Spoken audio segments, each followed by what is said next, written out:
let's make sure you get to hear from some other people that actually talk normally. This one's very special to me because I get to work with her every day. Cristal Clark is the Director of Education and Literacy at Promising People. She's a passionate advocate for second chances. She's a licensed educator and a former Teacher of the Year and justice-impacted teacher. She uses innovative virtual reality training to empower returning citizens, restore dignity, and transform lives through education, workforce readiness, and a hope for a brighter, more sustainable future. Cristal pours love into everybody that she meets, and she leads with her faith. Thank you so much. Thank you all. Thanks for being here. We just love Carlos and the team. They're amazing. I've never met people with more energy, passion, and love for what they do, besides our own team. So thank you all so much. I didn't want to read any notes, but these are super important notes, the most important notes of all. So I do want to read them so I don't get them wrong. So Hebrews 13:3 says, "Remember those in prison." Matthew 25 says a lot about it. "I was in prison and you visited me." Jesus says this. He also says, "Whatever you do for these, the least of these, my brothers and sisters, you have done to me and for me." Psalm 69:33 says, the Lord hears the needy and does not despise his own people who are in prison. And then Isaiah 61:1-3 says, "He has sent me to bind up the brokenhearted." And if you've ever been justice impacted, you know that you've been brokenhearted, and you know the people who have been brokenhearted, the people who work with them.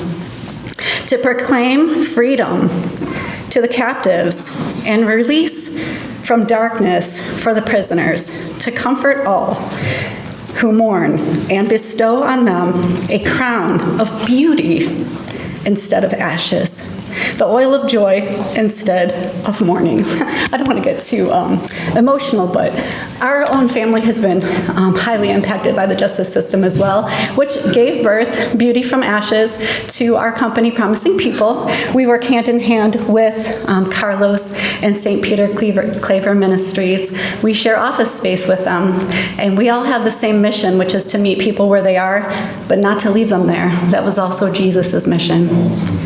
We just want to help people. At first, we came out with this amazing electrical program and a virtual reality headset. So amazing, because in prisons, you can't usually have tools, especially in higher security prisons. But these people need help learning skills, learning things, so that when they come home, they can make a living wage. They can take care of themselves and their families. They need hope. And so we're like, yes, electrical. It's the #1 in demand job in all of America. And there's not enough people to fill the spaces. So we came up with this awesome program with all these virtual reality simulations and amazing training to help create electrical helpers. And we were so excited. And we would go to all these prisons and they would say, "We love it and we want it, but what else do you have?" We're like, "Oh," they said, "we just love this. This technology is incredible. It is like exactly what everybody needs. We have all these young people that really connect to it, but everybody does, because you know what it does? It blocks out distractions. There's no shame. You can do things over and over without worrying about who's watching. It's locked in, so they can't go out into the internet anywhere. They have to do our programs." And so we thought, well, you know what? I'm a teacher. And I've met a lot of adults who can't read. So now we have phonics that is for adults and for older students. There's no cartoons, no little jingles to make them feel shame.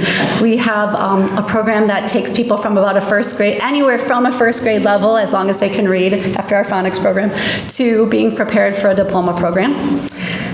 Because we saw that people going straight into a diploma program who maybe haven't been in school for a while were not too successful. There are a lot of gaps. So we have a program that addresses that. We also have a diploma program accredited through Cognia. And we also have all of our career, we added about 26 more career and technical education programs.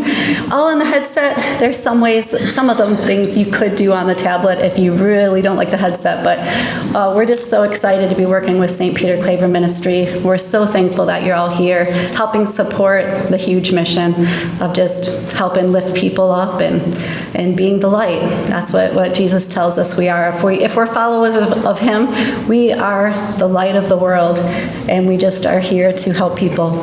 Thank you.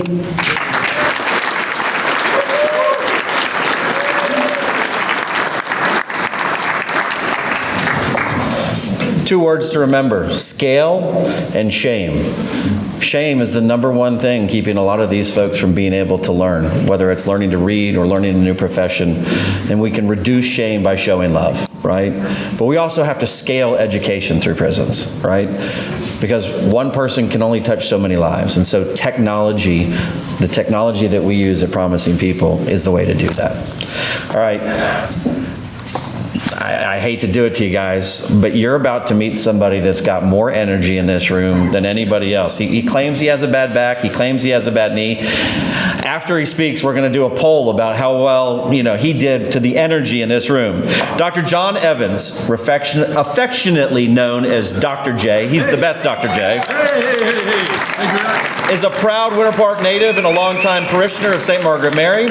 He's the past president of Promising People, and he's a dynamic leader and visionary appointed by Governor DeSantis to the UCF Board of Trustees and the Orlando Airport Authority. A regular contributor to Forbes and the Orlando Sentinel, Dr. J was named the 2024 Central Floridian Hero of the Year. He's an author of 4 books and holds a doctorate in organizational leadership from Pepperdine University. Known for his insight, energy, and commitment to service, Dr. J continues to inspire others and lead with purpose, making a lasting impact. Dr. J. Thank you all very much. Thank you very much. Please be seated. I'm Dr. J. I'm delighted to be here. I'd like to tell you a terrible story about the state of my back.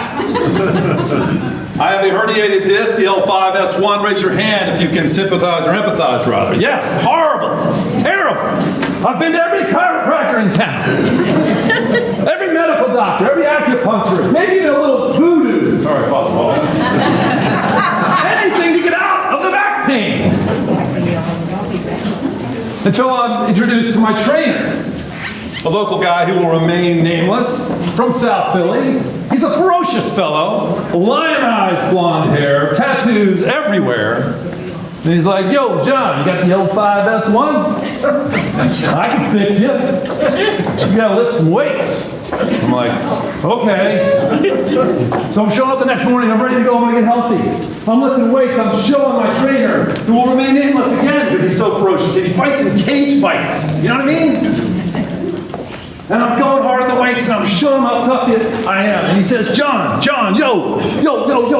When it comes to lifting weights, you gotta be realistical. Now, I'm an English major at the University of Florida. I did not have the courage or the fortitude to tell my cage fighting trainer that there's no such word as realistical. But I'm going to use it as my theme for tonight, because we have to get very realistical about this scourge called recidivism. Recidivism. We are going to radically reduce recidivism. I'm a big fan of Frederick Douglass, the great emancipator of the 19th century. He said, "Education emancipates." Education emancipates. Can I hear that, please? No, I want to hear you say it. Education emancipates. That's it for the 3 claps. You guys are going to a great crowd. Focus on your right. This is a great crowd. Please stay seated. All right, here's the deal. Now I'm going to get sober, y'all. I'm going to get right to it. All right, in this country, we have 5% of the world's population. 5. We have 25% of the inmates.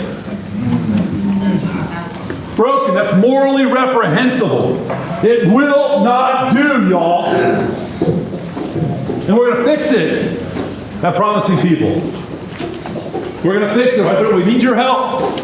And Carlos, my gosh, what a partnership. He and his whole team, You all know that Carlos actually has wings? They're enormous, you know. He's no small fellow. No, I don't mean it like that. I mean, like, he's strong, man, like a bear. Carlos the bear, the emancipator. Then we're going to take these headsets. Now, this is what I want you to understand. When you learn something or anything on a headset, all right, virtual reality headset, here's the big breakthrough, like Gutenberg in 1440 with the printing press. It's of that important. You retain 80% more content when you learn anything in a headset. That, y'all, is called a wamperdoodle. From the Latin, Father, wampadarum, meaning game changer. Now, none of that's true, but what is true is this miracle virtual reality headset. And here's the thing, Vogelsong said it, we can scale with it, folks. We can scale. We can cut recidivism in half, and then cut it in half again. Okay? And that's what we intend to do. We are not stopping. We are going to be relentless, indefatigable until we achieve that. Can I get an amen? Amen. Woo! Please stay seated.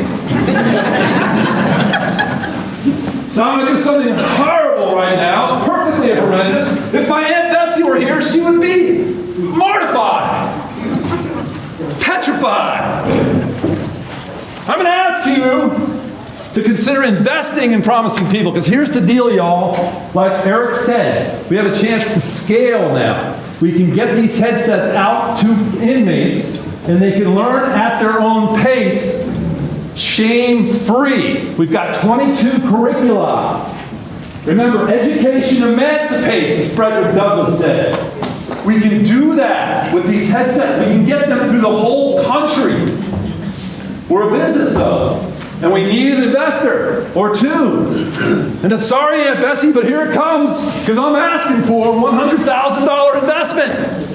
And I'm right there. I made that investment. More so, in fact. It's the best investment I've ever made. You can do good and do well. This is going to scale out. But we're just about to burst, y'all. Governor DeSantis has been helpful.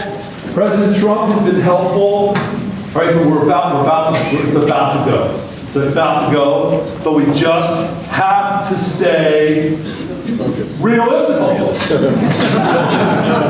Stay realistical. So, thank you all for being here. Thank you for your engagement. Please get to a prison if you haven't. I think most of you all have. It changes your life. The energy is incredible. All right? And let's keep it real. And God bless you all. If you want to make an investment, go see Dave Clark. Dave, raise your hand. He's not going to raise his hand. He's right there. That's our accountant. The guy knows more about finance and accounting. Talk to him. Sit down with him. Talk it through. God bless you all. Thank you so much.